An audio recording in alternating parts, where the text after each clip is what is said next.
저희 틴스타 프로그램 이제 만드시고 그리고 이제 자 수녀님 말씀 청해 듣도록 하겠습니다. 지금 막 들어오셨다고 해가지고요. 그래서 제가 우선은 공유를 Hello, can you hear me?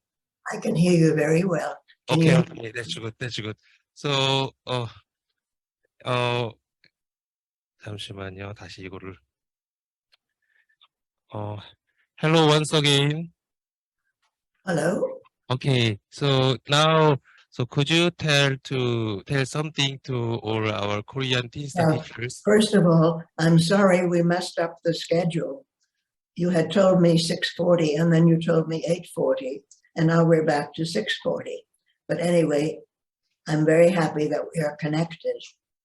And please tell me when it's time for me to say what I'm allowed to say. 오케이. 예, 저기 2시간 정도 시차가 있었나 봐요. 우리가 6시 45분에 우리는 말씀하셨는데 수현님 8시 45분이라 생각하셔가지고 예, 그래가지고 이렇게 돼서 다시 6시 45분에 종이 맞췄다고 이렇게 말씀하셨습니다. 자, 그러면은 우리 박수로 수현님 말씀 청해드리도록 하겠습니다.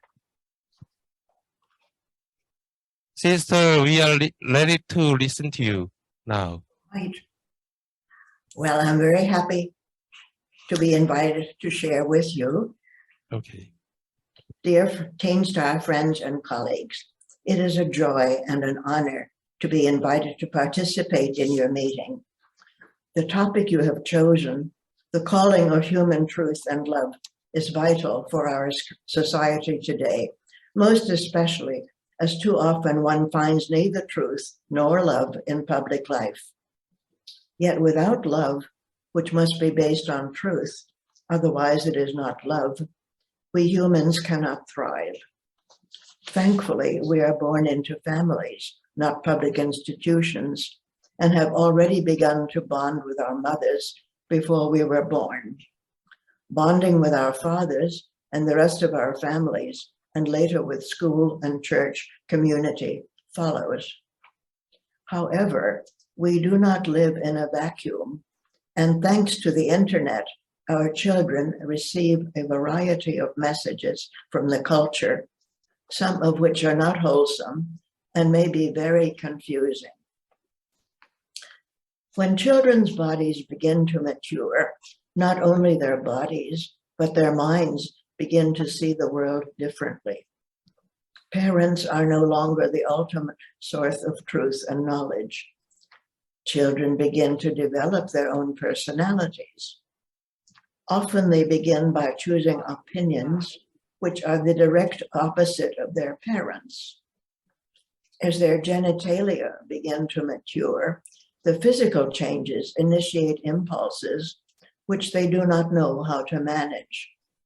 And as they have begun to put more credibility in their peers than their parents, the answers they receive may either be in conflict with their upbringing, misleading, or just plain wrong. Here is where the truth of the body is so important. Teens need to learn the physical meaning of their developing genitalia and their connections with their feelings, the society in which they live, and their life goals. All Teenstar teachers know this, and also know that the culture may give very different messages. In an effort to prevent discrimination against sexual minorities, international agencies, including the United Nations, the World Health Organization, and UNESCO, advocate adoption of comprehensive sexuality education, which teaches that one's gender can be the direct opposite of one's biological sex, and makes no distinction between a person's sexual attraction and acting on the attraction. These groups have a very loud voice in civil rights movements and national governments, who are often pressured to adopt comprehensive sexuality education in all public schools. Even though the United Nations curricula address middle and high school students some groups already start with much younger children. They use the gingerbread man to teach kindergartners that they can be a boy or a girl or something in between. In implementing these curricula, parents' rights are sidelined.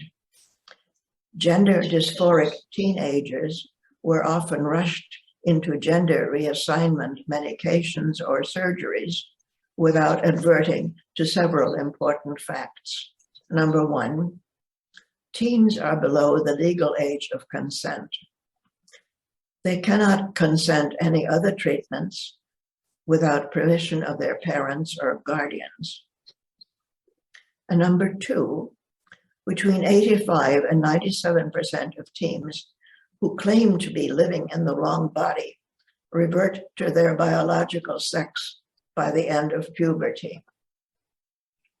Tellingly, the United Kingdom has closed the Tavistock Clinic, which is the flagship for gender reassignment clinics in UK, because they were rushing patients into treatments without adequate evaluation. While unfortunately, gender reassignment clinics in the US are pushing full speed ahead.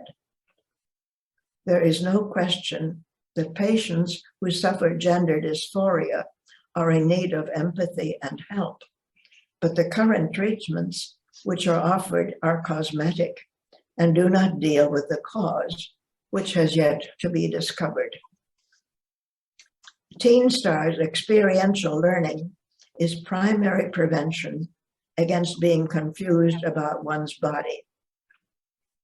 We have not emphasized this aspect of the program as we have not encountered enough students for whom this is a problem, possibly because gender dysphoric teens may not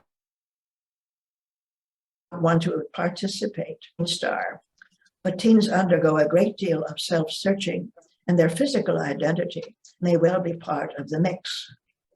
Being welcomed into maturing and adulthood by their parents and social networks can help solidify their personhood.